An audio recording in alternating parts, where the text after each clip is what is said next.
South India shopping mall kilo sale అభిమానుల కోరికపై శ్రావణంలో కూడా ఆషాఢం ధరలకి.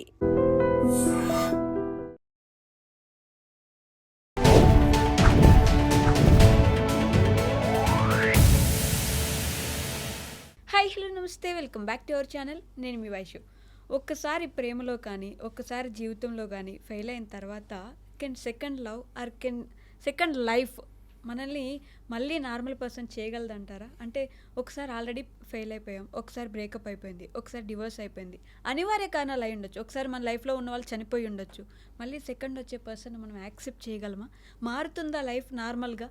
ఈ విషయం గురించి మాట్లాడడానికి థెరపీ టాక్స్లో ఈరోజు నాతో పాటు డాక్టర్ హరీష్ తెనేటి గారు ఉన్నారు, మోటివేషనల్ స్పీకర్ కూడా. సార్తో మాట్లాడదాం. Hello sir. నమస్తే. సో నిజంగానే ఏదో దరిద్రం గాలి ఏదో అయిపోయి ఒక మనిషి మన లైఫ్లోంచి పూర్తిగా వెళ్ళిపోయారు, ఇంకొక మనిషి వస్తారు, టైం ఎవరో పంపిస్తారు కదా, యాక్సెప్ట్ చేయగలమా? మళ్ళీ అంతే నార్మల్గా లైఫ్ ఉంటుందంటారా? అది ఇదంతా బాగా పబ్లిసిటీ చేశారు ఇదంతా. యాక్చువల్గా మన లైఫ్ ఈజ్ యూనిక్. దీనికి ఎవరు వచ్చినా వెళ్ళినా లైఫ్ పోదు. Exactly. Life is beautiful your own experience. దీన్ని నిజంగా మైండ్కి గట్టిగా ఎక్కించుకోవాలి.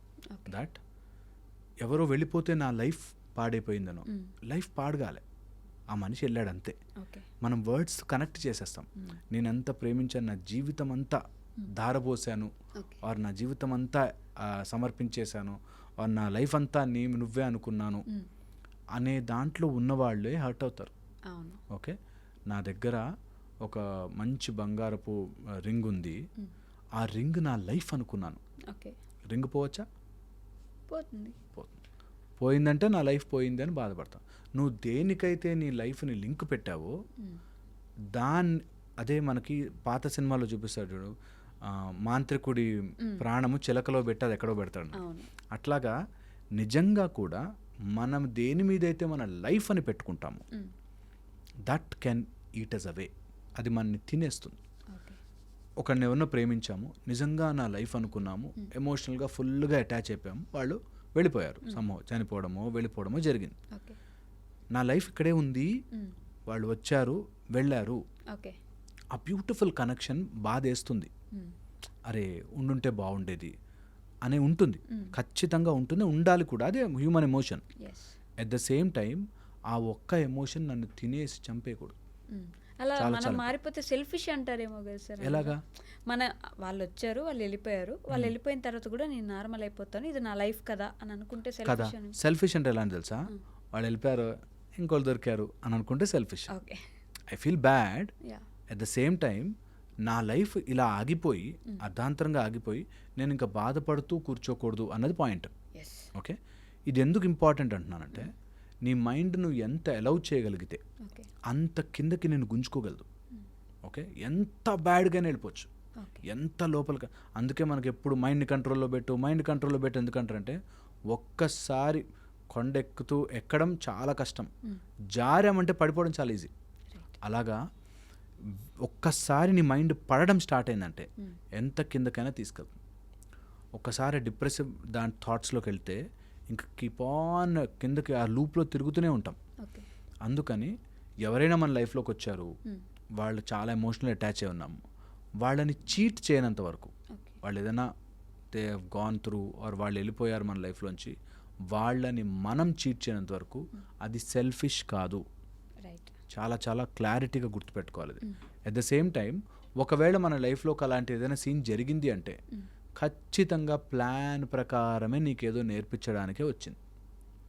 ఈ లైఫ్లోకి ఏది వచ్చినా ప్లాన్ ప్రకారమే వచ్చింది, ప్లాన్ ప్రకారమే. మనకి ఇది ఎప్పుడు నేను ఆలోచిస్తుంటాను, భగవంతుడికి ఎంత పక్కడబందీ ప్లాన్ ఉంటుందంటే, అంత పెద్ద చెట్టుకి అక్కడెక్కడో కొబ్బరి బొండాలు పెట్టాడు. ఓకే, ఇలా ఒక టైప్ ఆఫ్ చెట్టుకి రేగిపళ్ళు పెట్టాడు, ఆలోవెరా లాంటి ప్లాంట్కి లోపలంతా జ్యూస్ పెట్టాడు. ఇట్లా అంత క్యాలిక్యులేటెడ్గా సృష్టి మొత్తం, ఏది మన అర్త్ కరెక్ట్గా అన్ని ప్లానెట్స్ మధ్యలో ఎగ్జాక్ట్ గ్రావిటీతో అలా తిరుగుతుంది. ఇంత పకడ్బందీగా అన్నీ జరుగుతున్నప్పుడు నీ ఒక్కడి లైఫ్ ప్లాన్ ప్రకారం జరగట్లేదని నువ్వు అనుకుంటున్నావు చూసామా, అక్కడ వస్తుంది ప్రాబ్లం. Everything is planned. ఎవ్రీథింగ్కి ఒక ఖచ్చితమైన కారణం నీ లైఫ్లోకి ఉండి వస్తుంది. దాన్ని ఎప్పుడైతే మనం ఒప్పుకోలేమో అక్కడ వస్తుంది ప్రాబ్లం అంతా. Accept it. ఎవరన్నా మన లైఫ్లోంచి వెళ్ళారు అంటే సంథింగ్ బిగర్, సంథింగ్ బెటర్ ఏదో టీచ్ చేస్తుంది నాకు. I have to become more stronger, I have to become more contained, ఇంకొంచెం ప్రాసెస్డ్గా ఆలోచించాలి. ఆ బాధ ఉంది, అరే బ్యూటిఫుల్ రిలేషన్షిప్, బాధ ఉంది ఖచ్చితంగా. ఆ రిలేషన్షిప్ ఎప్పుడూ ఉంటే ఇంకా సంతోషంగా ఉంటుంది. అట్ ద సేమ్ టైం ఇప్పుడు లేదు కాబట్టి దాని గురించి పట్టించుకుని పదే పదే ఆలోచించడం నా మానసిక స్థితికి వీక్నెస్ అవుతుంది. అండ్ ఎప్పుడైతే మైండ్ వీక్ అవుతుందో you are no more connected to yourself internally. Connected లేవు కాబట్టి ఇంకా ఇంకా రాంగ్ ఆలోచనలు చేసి తప్పుదారి పట్టిపోతాం. ఓకే, ఇవి సినిమాటిక్గా చూపించడం వల్ల మనకేదో అలా బాధపడుతూ ఉన్నవాడు చాలా మంచివాడు అన్నట్టు, ఓకే, చాలా అటాచ్డ్ ఉన్నట్టు. బాధ ఉంది లోపల, అట్ ద సేమ్ టైం లైఫ్లో అన్నీ ముందుకెళ్ళాలి. ఓకే, సో ఇది కంపల్సరీగా గుర్తుపెట్టుకుని ఈ మొత్తం లింక్ని మనము చోట స్టోర్ చేసి రాసి పెట్టుకుని ఆలోచించాలి. ఎప్పుడైనా నాకు ఏదైనా అట్లా నష్టం జరిగితే నష్టం దగ్గరే ఉండిపోయానేంటి, నా లైఫ్లో ఇంకా చాలా ముందుకు చూడాలి, చాలా లైఫ్లో ముందుకెళ్ళాలి. అండ్ సో మెనీ రిలేషన్షిప్స్ ఉన్నాయి, ఒక్కటే కాదు. So I will move on అనేది చాలా చాలా ఇంపార్టెంట్. ఇంకా సెకండ్ దాని విషయానికి వస్తే, ఎవరైనా సెకండ్ మన లైఫ్లోకి వస్తే మనం ఈ లెన్స్లోంచే చూస్తాం వాళ్ళని. నా ఫస్ట్ గర్ల్ ఫ్రెండో బాయ్ ఫ్రెండో అనే లెన్స్ నుంచే చూస్తాం.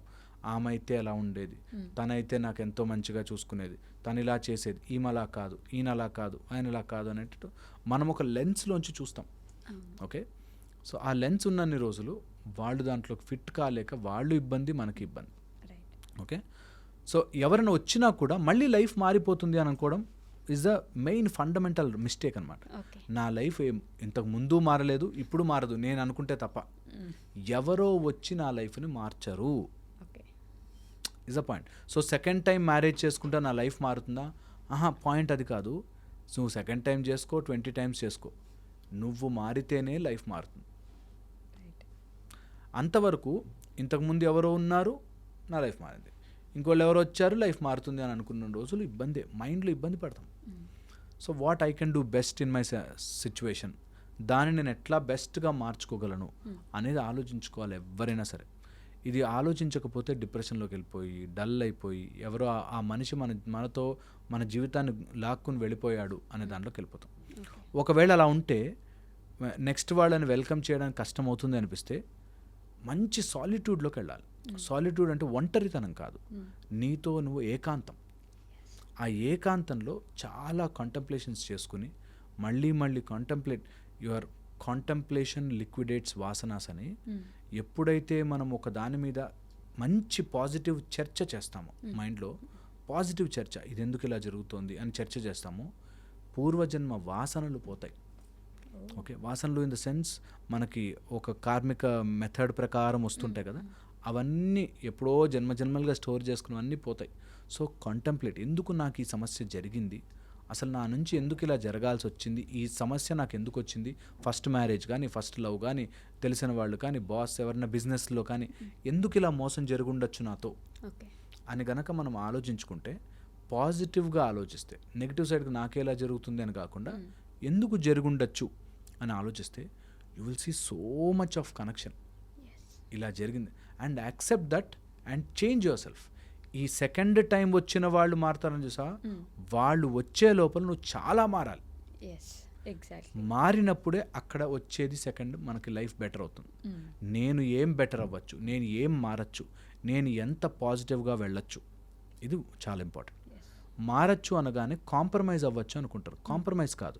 అంటే సెకండ్ టైం నేను చూసాను చాలామంది, సెకండ్ మ్యారేజ్ కాబట్టి ఇంకేదో ఒకటి వాళ్ళు ఎలా చేసినా కొట్టినా పడుండాలి అనేటట్టు కాదు. Compromise is different, you changing internally is different. నా లోపల ఉండే నెగిటివిటీస్ని మార్చుకోవడం కాంప్రమైజ్ కాదు. Okay, I'm becoming better.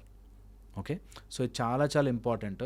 నేను ఎగ్జామ్లో మొత్తం పేపర్ అంతా నింపేస్తాను కాదు, కొంత మార్జిన్ వదలాలి, కొంత నీ పేరు రాసుకోవాలి, క్వశ్చన్ నెంబర్ సరిగ్గా రాయాలని ఎలా అయితే రూల్స్ ఉంటాయో అలాగా నీ లైఫ్ను నువ్వు మార్చుకోవడానికి కొన్ని రూల్స్ ఉంటాయి. కాంప్రమైజ్ కాదు అది. ఇంత స్పేస్ చేసి ఇంతే దాంట్లో రాశాను, కాంప్రమైజ్ అయ్యాను పేపర్లో అనుకోకూడదు. That's the way you live life. That ఎప్పుడైనా నీకు అట్లాంటి ఫస్ట్ మ్యారేజ్ ఏదైనా ఇబ్బంది వచ్చిందంటే don't compromise but learn and change. ఎప్పుడైతే లెర్నింగ్ అండ్ చేంజింగ్ ముందుకెళ్తామో డెఫినెట్లీ లైఫ్ బాగుంటుంది. డెఫినెట్గా second marriage or second relationship, ఇంకొక రిలేషన్షిప్, ఇంకొక బిజినెస్ మనకు వర్కౌట్ అవుతుంది. ఎందుకంటే you have learned and grown about it. ఎక్కడి నుంచి అయితే నేర్చుకుని ముందుకెళ్తామో ఖచ్చితంగా గెలుస్తాం. That's the point. Thank you sir.